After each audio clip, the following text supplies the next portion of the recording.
Good morning, people. It's Wednesday, hump day. Here we go. Look, I can't do the music anymore because I just started doing a recording with the music. Even though I say it's not my music, it's not copyrighted, they stopped my feed and I have to re-record this thing. Fortunately, they stopped me about a couple minutes in. But this whole copywriting thing, it's like got to be careful. So no more music, unfortunately, until I come up with my own spiel, but my own spin. But it makes me think playing this music in the morning and getting amped up and getting other people amped up for this. I used to work in advertising. When I lived in Philadelphia, I started working for a group called Titan Marketing. They had this little office space downtown Philly, and I go into work and 5:30, 6 o'clock in the morning, and you'd walk in the office and it just had two small rooms, not a big space, like 300 square foot space at most. And two small rooms, a hallway, all carpeted, and you'd walk in and the stereo would be blasting. And they had one of those boom boxes that like you could separate the speakers, and the speakers had the wires going out to them if you wanted to make it more surround soundish. But they blast that music, and it's 5:30 in the morning, and that things for events, doing little boat rides in the city, doing all these different little activities in the city. And we go door to door, literally in a suit and tie, trying to sell people these coupons, whatever you want to call them. And that was a tough job because, I mean, first of all, you're walking around in a suit and tie in any weather, snow, rain, sleet, hail, hot, 95 humid, 95 degree humid day. You're out there walking door to door in business, selling people these coupons that who even needs that stuff, and who's going to buy that stuff? And that's how we got paid. If we sold, obviously the more we sold, the more we got paid. But we go into places like there would be a no soliciting sign right on the door, right next to the door. And I was like, man, I can't go in there. And the guy'd be like, you just got to ignore it. Just pretend that it's not there and like you didn't see it and just go in. And I just really struggled with that. Like even to this day, like I can't go into a place and solicit somebody unless I believe in the very thing that I'm selling. Like you have to believe in it, your product, obviously. And I just don't believe in something like selling coupons to people. Like I couldn't sell cars to people because it's like, do you really need that car? That's what I'm thinking. I'm like, do you really need that car? Because there's all these used cars that you could buy. You don't need a brand new one, get a used one. But that's why I can never be a car salesman, because I can't sell people on things that I don't see value in. So I got to sell things I see value in, which is why I'm into this water machine, because there's major value in this thing. Like not just like your health, but literally killing bacteria and viruses and things like that. 100 plus uses, good for your skin, good for cleaning your food off. I mean, everything. So many good things that come out of cleaning windows, right? So it's not just your health. I mean, the health is the biggest component because it protects you from getting sick, right? Because it's literally enhancing your cellular growth and protecting your cells and having them be the healthiest viable piece of your body, which is essential at fending off viruses and bacteria. But so no music today. I'm sorry about that. It is what it is. I don't care. I really don't care. I don't need the music. It would be nice, but life goes on. We carry on and we make adjustments and we keep moving forward. So anyway, I'm Logical Hippie, logicalhippie@gmail.com. My Facebook page is Light News.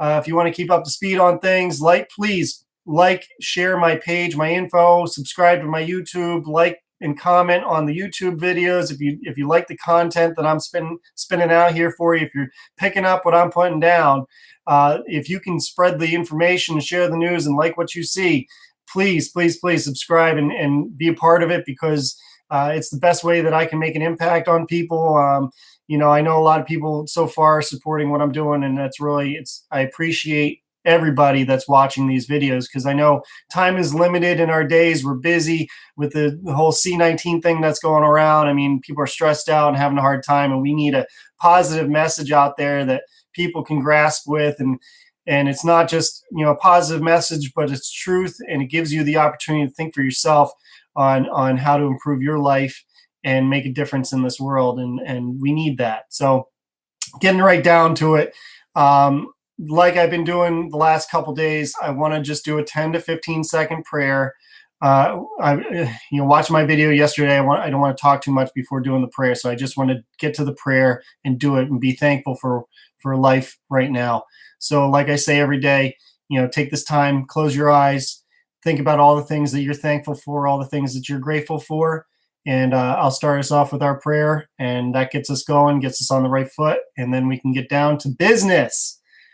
All right, here we go. Thank you, Lord, for this day. Thank you for the life that I have and my boys, my family, and everybody that's in my life, my friends, and the people that I really care about and support, and the people that really need help right now. I really enjoy checking in on people and seeing how people are doing and keeping people's hopes up. And please keep that positive energy flowing and help other people see that too and get them going. And pray for all those that are out there and going to the hospitals, the doctors, the nurses, truck drivers, everybody that I'm not even thinking about, like coal miners and factory workers and power company workers and people that keep this world going. Say a prayer for all those people, please, and please take care of them and their families and put food on their table and keep them healthy and keep us going. And let's get this economy back and get people living again and get people healthy again, and amen to that. So God bless my family. God bless your family. Like we need to be thinking in those terms so we can send a positive message, positive energy out there today, so that we're doing the right things for ourselves first, and then we can share that wholesomeness with others. So here we go. Listen up. CDC numbers. Checked on those today. Again, the CDC does not update their website until the noontime today of each day. So their numbers from yesterday were 544 confirmed deaths, I think was what it was. I got my list of paperwork right here. These are my notes. Taking notes now every day so I can make sure I stay on topic and give you the information that you guys need. So as of today, and this is not from the CDC, I went back to the worldometers.info website on the coronavirus. They seem to be more current and fairly close to what the CDC numbers are putting out. So their numbers today were 785 people are dead from the confirmed cases, and confirmed cases were 55,081. That was yesterday's percentage was 1.3% death rate, and today's percentage rate is 1.4%. So a slight increase, of course, in the death rate. Now, again, that's only 55,000 people who have been confirmed.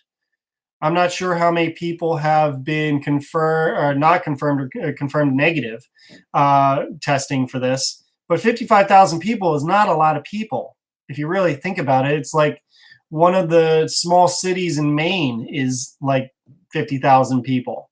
That's not a lot of people to be talking about percentage of death rates against, it's like we need more testing done to confirm like who has this, who doesn't have this, how contagious is it, and what the death percentage is. So I'm not going to go into all that again because you guys, if you listened to my show yesterday, you got my take on where we're at and where we stand. It seems like society's deciding to go on one direction and shut down everything for a couple of weeks and try to let this thing, get through it. Which I get that, I understand it, but it's really going to hurt us, I think, in the long run. We'll see.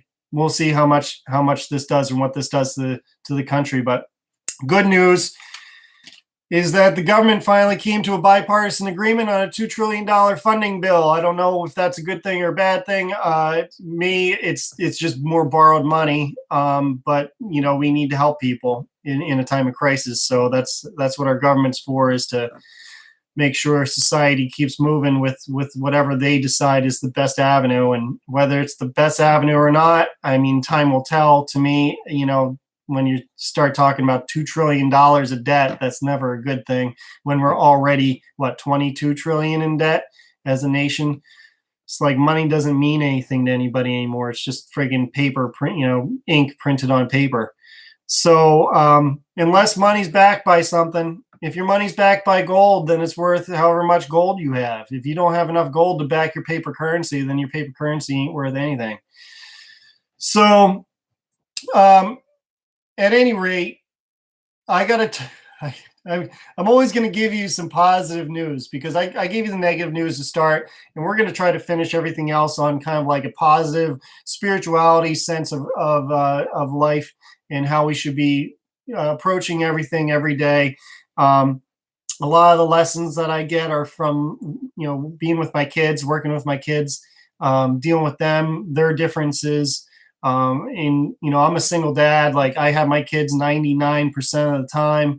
And it's a lot of work. It's a lot of work. I've got a 9-year-old and a 5-year-old. I've had them on my own for the last couple of years, and to raise them and get them to not fight all the time and better communicate and play together appropriately, be kind, share, all those things that, you got to teach your kids. It's a lot. It's a lot to do. And in the end, it's like, it's so hard. I'm a guy, I'm a dad. I don't want to be mom, but because I got my kids 99% of the time, they have no mom. And it's a shame, because that, like, ultimately your kids are born to two parents, and they need both parents in their life, and they need a mom and a dad, because you get something from both parents, from both genders. If you just, and this is nothing against gay couples having kids, like, I don't care, but you need a female in a man-to-man relationship. You need a female's perspective, and vice versa. In a woman-to-woman relationship with kids, you need a man's perspective. And that's the sanctity of life. Like, that's how life is intended.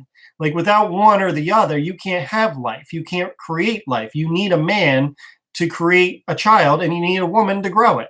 Like, it's no different than a plant and a seed. So if you want to grow fruit, you have to have a male tree and a female tree. That's just how it works. So to raise kids in the right environment, parents are supposed to be together. Well, what do we have in society today? Like a 50% divorce rate, and that's just married people. That doesn't include people that don't even get married, that have kids together. So the percentage of kids that are growing up in split households is dramatic. In I don't know what the numbers are, but I can't even imagine, if divorce is 50%, what the actual split household is with kids, where kids are growing up. And I know for myself, it's really hard. Like, when you share custody, which I did in the very beginning stages of my divorce, it was hard. I only had the kids 3 days a week. So during those 3 days, like, I felt guilty that I wasn't with them all the time. It hurt that I wasn't with them all the time. So what did I do? I spoiled them, or I did things that I, made them want to like me and love me and spend time with me and be at my house instead of mom's house. Not that I was trying to fight over that, but it is a fight over that, because you want them to love you, as much as anybody, and more than anybody. And of course, the same thing is happening over at mom's house. So the kids then get both sides of that. And this is why it's so important for parents to be able to co-parent. Whether you're married, you're a married couple staying together, or you're a divorced couple, you got to learn how to co-parent. You got to be on the same page as to what you're teaching your kids and what you're influencing your kids with. Now, that's the problem with split parenting, is that, for one, the parents don't agree. This parent sees it this way, this parent sees it this way. And so the kid is getting both of those, which is good and bad. Like, it's good to get different perspectives, but this one's like, no, this is better and your dad's an idiot, or no, this one's better and your mom's an idiot. Like, we need to leave the parents out of the equation and just do what's best for the kids. And this is what I learned going through divorce and going through, family counseling and therapy and things like that, and going through court. Like, it's all about the kids. It's 100% about the kids. That's what I focused on the entire process over the last 5 years since my divorce. And it's been the best thing for my kids. And this is why I have the kids 99% of the time, because I always put them first. I don't care about anything else. My life doesn't matter. Their life matters. My life only matters because their lives matter. So this goes into the whole spirituality thing and taking care of myself and helping myself and changing my perspective, because going through divorce was very depressing and stressful, and gave me serious anxiety and in serious depression. I was sad and kind of suicidal for a long time because I lost everything I had. I lost my kids. I lost my lifeblood. And so I knew that I couldn't continue living like that and be able to provide a good life for my kids. So in order to do that, I had to change inside. I had to if I wanted to give my kids the best life that I saw for them. So that's when I started studying the likes of Dr. Wayne Dyer, Taoism, and things like that, that really helped me and changed my perspective on life and helped me grow as an individual so I could make sure I wasn't yelling at my kids or being demeaning to my kids, talking nicer to my kids, and being able to balance life and anxiety and stress and things like that. That's when I started doing meditation, yoga, karate, things like that, because it all helped me balance my life so I could provide a better life for my kids. And that, because that's the most important thing to me. There's nothing more important in this world. Like, my house could burn down. I could lose everything.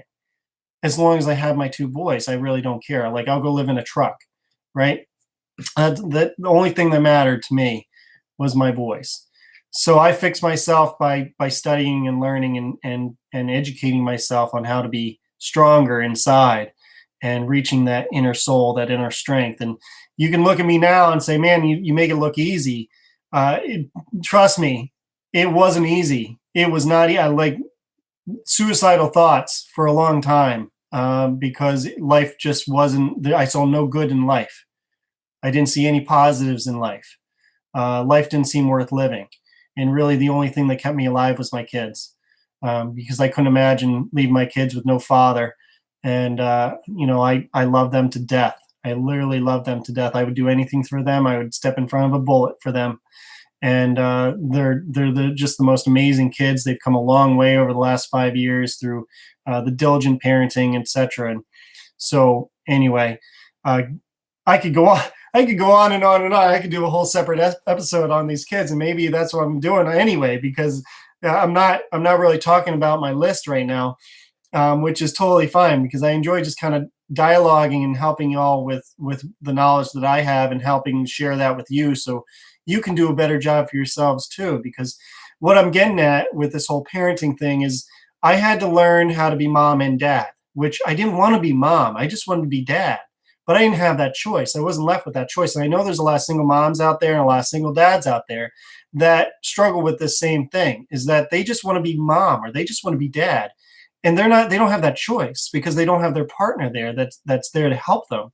Their partner, if anything, is actually a detriment. Like, they talk down to them and they demean them and they talk bad about them in front of their kids. And, it's like, it's just that negative environment that they got to deal with.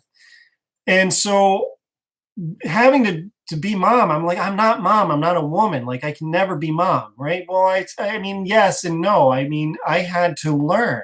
There's a way to do it. Like, I'm never going to have the estrogen that a female's going to have unless I start taking drugs for it, which I'm never going to do.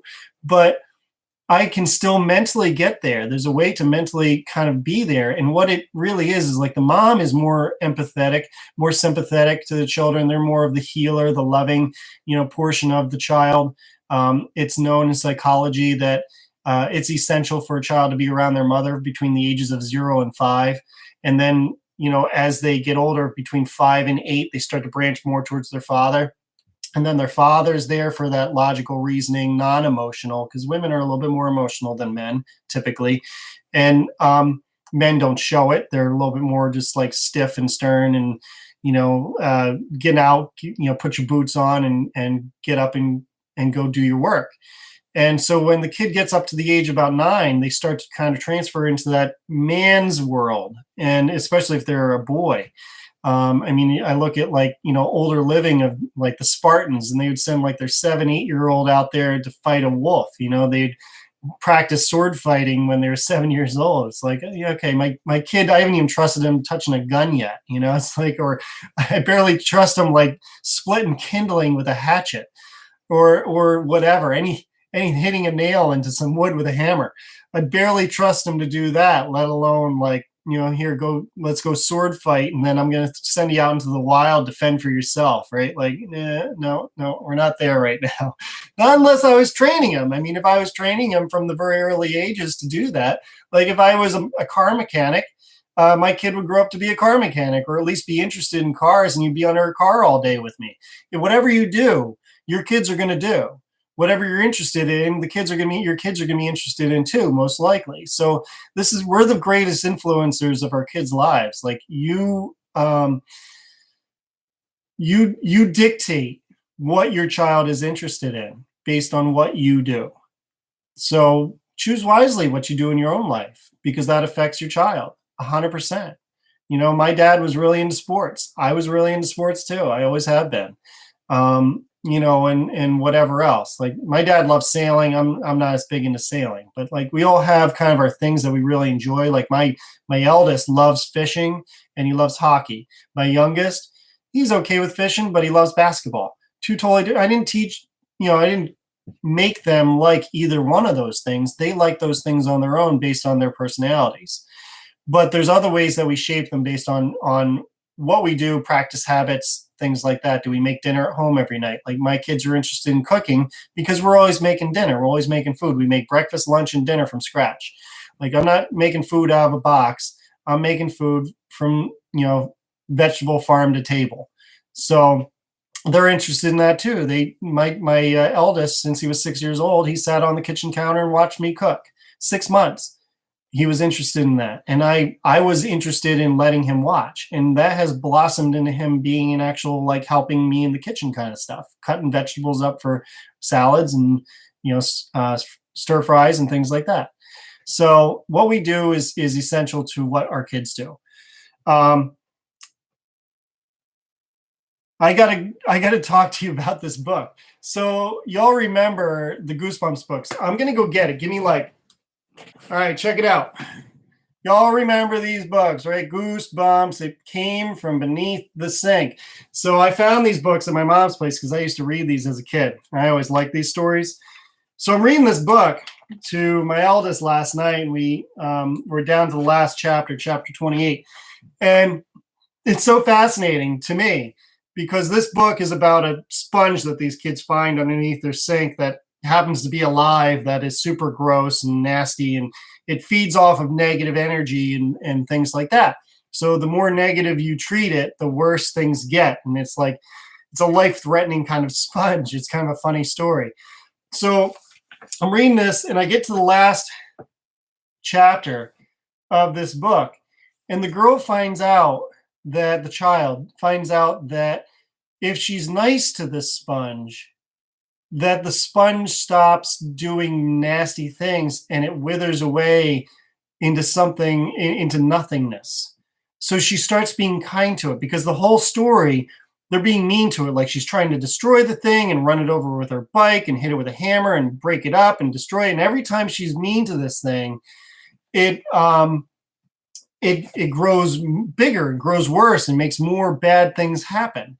Well, she finally realizes that that's not working, that being mean to this thing isn't working, but being nice to it is working. So she starts loving the thing and talking nice to it and cooing to it and holding it and loving it and cuddling it. And it's like this gross, slimy sponge. But as she's being kind to this gross, slimy sponge, it withers away into nothing and ends up disappearing. And she destroys it. And it's fascinating to me because here's a children's book. Like, I don't remember this when I read these books as a child, but there's this hidden message in these books about this is no different. This sponge is no different than people. If we are kind to people, then this same effect happens. Because if you think about it, people that have been talked to negatively, have been treated poorly like their whole lives or a lot throughout their life, they become cold and hardened. They don't trust society. They're mad at society because they've always been mistreated by their siblings or their parents or their friends or life. They've been picked on. They've been bullied, all these things. So that's the sponge. The sponge is just full of anger and hate. And the more you hate and anger the sponge, the more happy it gets. It loves it, right? So hate begets hate, right? Well, if you love somebody, if this person that's angry and frustrated with the world because they've never been treated nicely, their natural response is anger, right? But they never encounter someone that's truly kind to them. The only people that are truly kind to them are people that are manipulative. So they don't trust these people because they've run into people that are like, oh, they're really nice to them in the beginning, but then they end up being mean to them in the end. They're like the narcissistic behaviors. Very rarely do they run into somebody that's genuinely kind. Genuine kindness is such a rarity in society. Now, this isn't just something from today. This has been going on for years. But the point is that being kind to people has such a residual effect that people, even the worst people, even the most angry people feel. Because if you're genuinely kind to somebody, it takes a lot of trust. It takes a lot of trust to build with that person who's been so mistreated, to trust that you're not going to be mean to them ever. Because as soon as you are mean to them one time, as soon as you let them down one time, it could be by mistake. You could not even mean to say. It could just be by an accident, or it could just be a trigger. That person that's been mistreated will shut you off forever. And I think we all know someone like that. And a lot of women are like that, because, and I'm not complaining. It's just reality, because women have been so mistreated over society's history that a lot of women don't trust anybody. I mean, if you really think about it, I thought a lot about this. Like, women that are even relatively attractive to super attractive, they are mistreated and demeaned and ridiculed and criticized from the media, and what you should be wearing for makeup and clothes and dressing like and looking like, and models, and this is what you need to be, and you need to be thin, you need to not be fat, you need to be this, that, and the next thing, on top of how many dudes are hitting on them and telling them this, that, and the next thing, and promising them all these things. And it goes back to basically mistreatment, so that to the point where it's just been bludgeoned to death, and now these women don't trust anybody to actually truly be kind to them. It's like, you're not going to say anything mean to me? Like, you're actually bringing me flowers, or you're actually being nice to me all the time? This is crazy. I don't trust this. And that's what's weird, is that people can't trust actual genuine kindness, because there's such a lack of it in society. They eventually expect you to let them down. So I can't blame them. I really can't. But this is why I struggle in the dating world, because I'm just like, no one trusts anybody. So I just be kind to people. And when women are ready to step up to the plate and come into my world, they can talk to me. They can contact me and create a dialogue. I'll talk to you. I have no interest in hurting anybody. Like, whatever, I see you for who you are. I see your spirit. I see your soul, not your body, not your face. I mean, obviously it's nice to have a pretty face, but it's the beautiful soul that means the most to me, anyway. So that's that goosebump story, which I just found so fascinating. I was reading with my son last night, and I pointed that out, like how important it is to be kind, because obviously he and his brother go at it all the time, and how important it is. I emphasize it with them all the time, how to be kind to each other. So, anyway, that was a really good story. So playing into that, it's like this whole raising kids and being mom or dad is like good cop, bad cop. That's what it's come down to, right? Mom's the empath, and dad is the emotional brick that is the logical reasoning, put your boots on, get to work. So my kids have been raised, with that good cop, bad cop kind of mentality, but my boys know from the discipline that I put in place that they better listen to what I say when I say something. Like, if I ask them to do something, they know damn well to listen. They don't question me. I mean, they have in the past, but I guess educated them out of that by my actions. So last night I was doing dishes, and Gabriel was sitting over petting the cat. It was time for bed, and I was like, Gabriel, go brush your teeth. And I said it as I was doing dishes. And, I kept doing dishes, and I happened to notice, kind of out of the corner of my eye, that Gabriel never moved.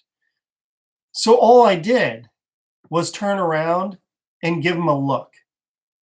And I've got a look that'll stone cold freeze you, because when I mean business, I mean friggin' business. And all I did was turn around and look at him, and he got right off of that chair and right over to the bathroom. I didn't have to say a word, because he knows better than to challenge me, because there's rules in this house. I'm the boss. You're the child. I'm responsible for you until you're 18, or you no longer live here and you're on your own. Until you got your own place and you're paying your own bills. This is my house, my rules, my words. They matter. You listen. I don't care. I don't care who you are. You could be 50 years old. This is my house. Okay? My rules. Either you abide by the rules or you don't come over. I really don't care. I'm fine without you being here. But you're going to listen to my rules because there's rules in this house. There's how we behave. We don't eat ice cream for breakfast. Okay? There's certain rules in place. And there's a reason for those rules. They're not, out of the ordinary. They're not super strict.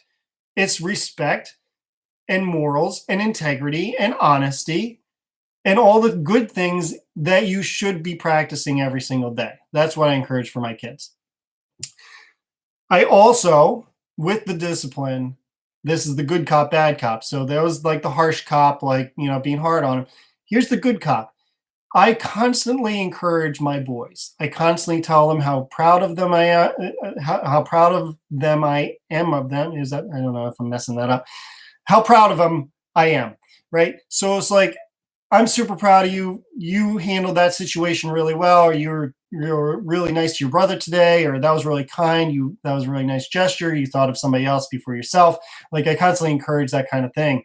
And especially at night before they go to bed, I always make sure I leave them with good feelings inside up here, so that they go to sleep restful and at peace with themselves and with me, where they know I'm not mad at them. I never let my kids go to sleep mad. Like, I go into the room and I talk to them. I have a conversation with them and I say, how was your day?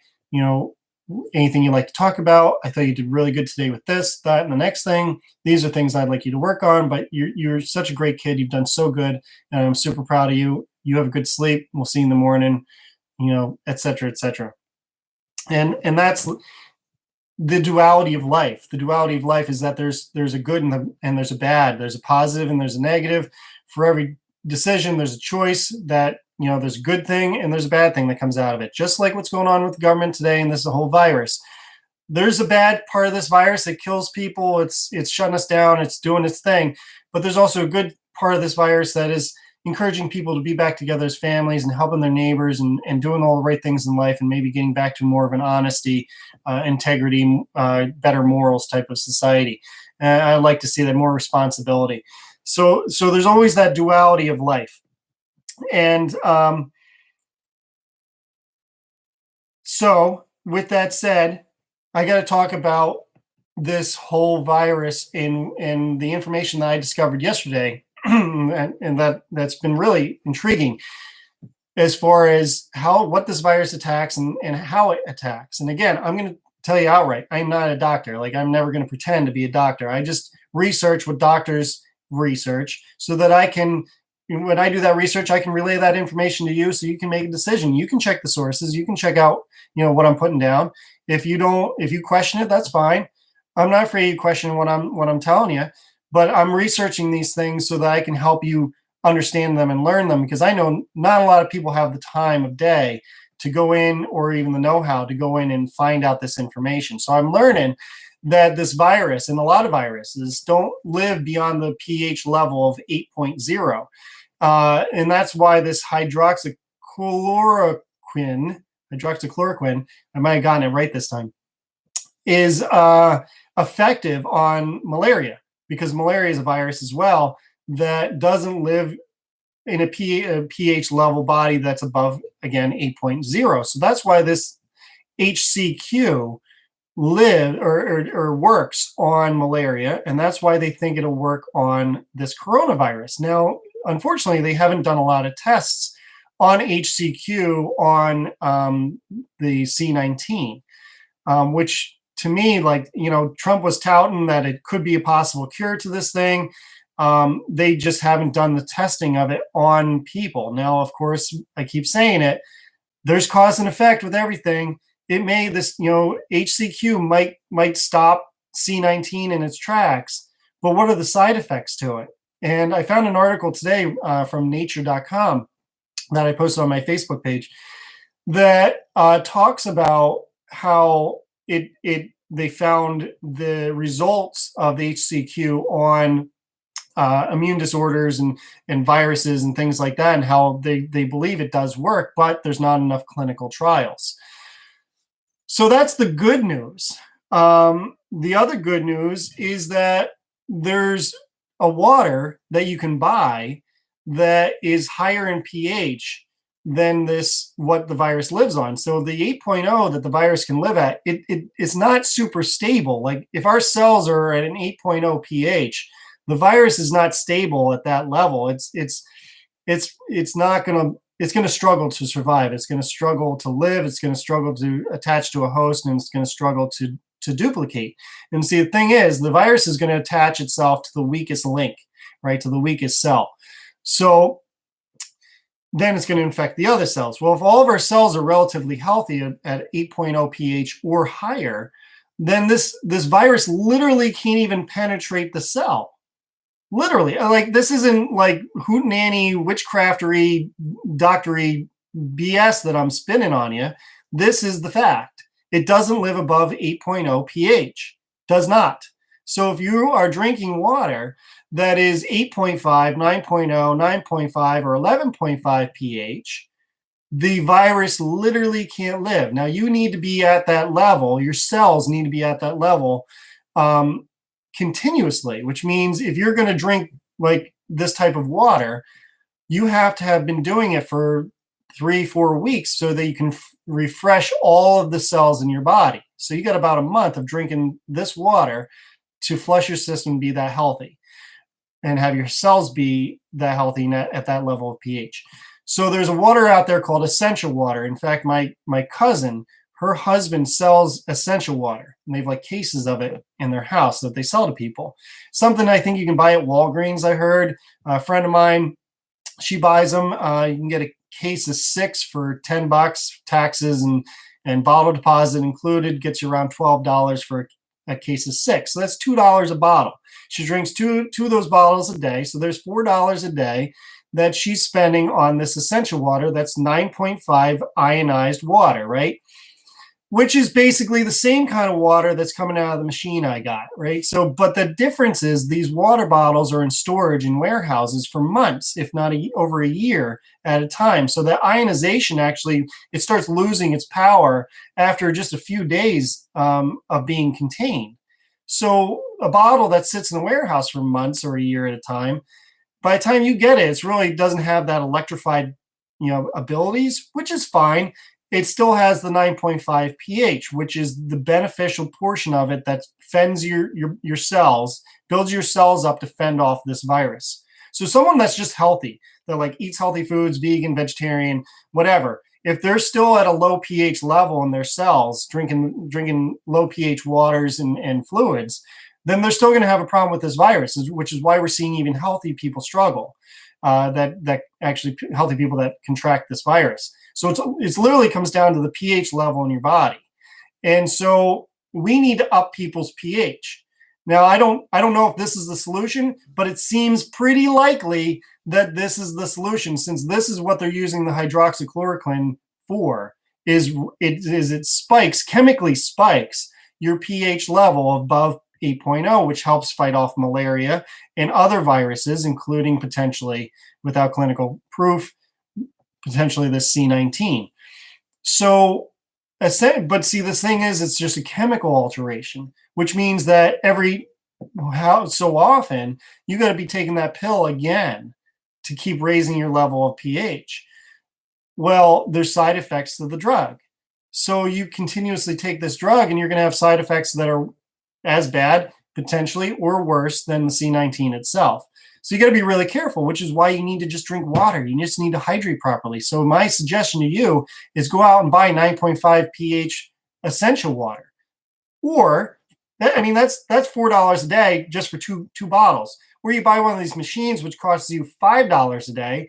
You get yourself a 0% interest 15-month credit card. Costs you $50 a month. So $1.50 a day. You could have this machine. You could have this machine for less than one of those essential bottles, and it has 100 plus uses, plus the hypochlorous acid, which kills more bacteria than bleach or ammonia or Lysol or a sanitizer solution. It's a no-brainer to me. It really, like, if you're going to go buy essential water and hand sanitizing solution and all this other stuff, you are already paying for the machine. In fact, you're spending more than it would cost to have the machine. and you get the machine and all the benefits with it, and you get to share with your friends and family, and you get to protect yourself better than against anything, literally anything. So that's common sense to me. But you guys got to look at the stats. You guys got to look at the numbers. If you really want to check it out, you can go to enagic.com, ENAGIC, ENAGIC.com, Enagic. Sorry, it took me a second there. I'm like, how do you spell that? So it's hard to do this stuff when you're freaking live. But anyway, the fact is, be smart. Do your homework. Study this stuff. Look, check this stuff out. If you want to, you can take my word for it. I wish you would, because I think this is the solution to this thing. But you got to do your research too. You can question me. You can look this stuff up. It's all there for yourself to find. And really, in reality, that's life. Life is doing your own research and finding yourself and taking responsibility for yourself. I talked about this yesterday. I'm not responsible for your knowledge. You are responsible for your knowledge. You're also responsible for your ignorance. If you choose to ignore this, that's your choice. If you choose to research it, that's a better choice, because you're deciding to educate yourself to see if it actually makes sense, instead of just ignoring it and going back to Facebook memes and whatever it is that you waste your time on, while being concerned for your life, that you're going to die from this thing. Maybe there's an answer. And if you're willing to research it and educate yourself, you might find it. But you have to do it. You have to take the time to do it. You have to spend the time watching these videos and watching other information that I share and asking questions. And I can give you some answers. I can give you not maybe the answer, but some answers. I can help you. And that's what I'm here for. That's what I'm trying to spread here, so that we can help each other make for a healthier world, get rid of this virus, and get back to our lives, because that's what we need to do. So anyway, be smart, do your homework. Research your opposition view. If there's something you don't agree with, don't say, oh, it's a conspiracy theory, or it's not true, or I don't like that, I don't agree with that, without knowing anything about it. That's the highest form of ignorance. You need to research what you don't agree with so that you know what you don't know. Anybody can talk about what they know. That's what we do. We research what we know and what we agree with, and we like that because we agree with it. Well, what if something comes along and says, well, that's not the way it's supposed to be, or that's not the way it is, and you're like, well, that's not true, because I already know this information that says that's not true. Well, how do you know what you know is true? Unless you look up the information yourself, unless you study yourself, and you chase and you find the solutions and answers through what you're researching. You have to dig, and you have to spend time digging, and you have to want to. If you don't want to, then don't. But don't just be like, just don't brush it off because you don't believe it, you never heard of it. That's the highest form of ignorance. And that is one of the most frustrating things for me, is like, you have the choice of whether you want to find this thing and resolve this thing or not. If you want to live in fear, but don't tell me I'm wrong, because you've never done the research.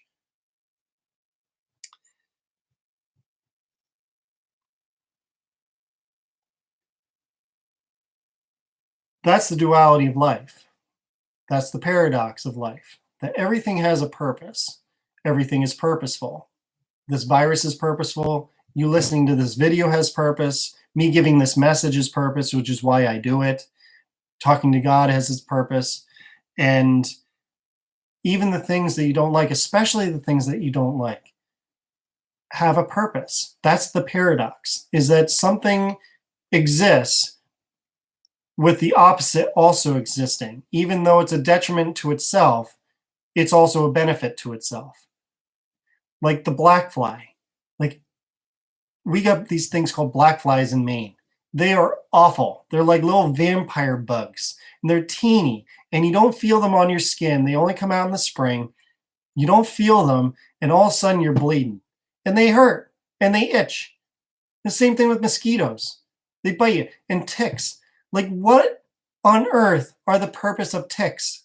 I to this day, I can't figure out why ticks exist. Like, can we just kill all of the ticks? No, we can't. You know why? Because one mother tick has 10,000 babies. And a tick can live 2 years without food. That's why we have a lot of ticks. So why do ticks exist?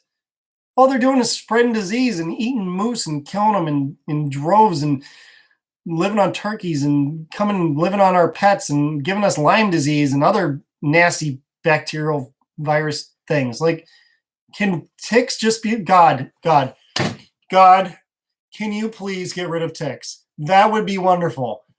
But maybe they have a purpose. Maybe that's part of the paradox, because that's what I think. I think it's part of the paradox. I just haven't found out what it is yet.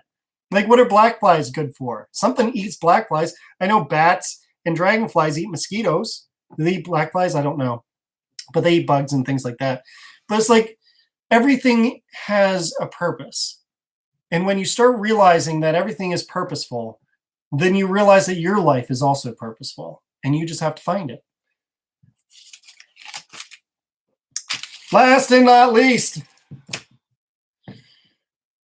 I'm trying to give you guys all good news and good hope and good things to believe on. We're reaching 46 plus minutes on this video, and I'm going a little bit longer each day. I'm trying to not to go too long, but there's so much to talk about, and there's so much to influence and help you people with stuff. So I hope this is valuable to you and helps you in your life and helps you get up every day and with a positive energy and a positive focus and getting out there and kicking butt in this world.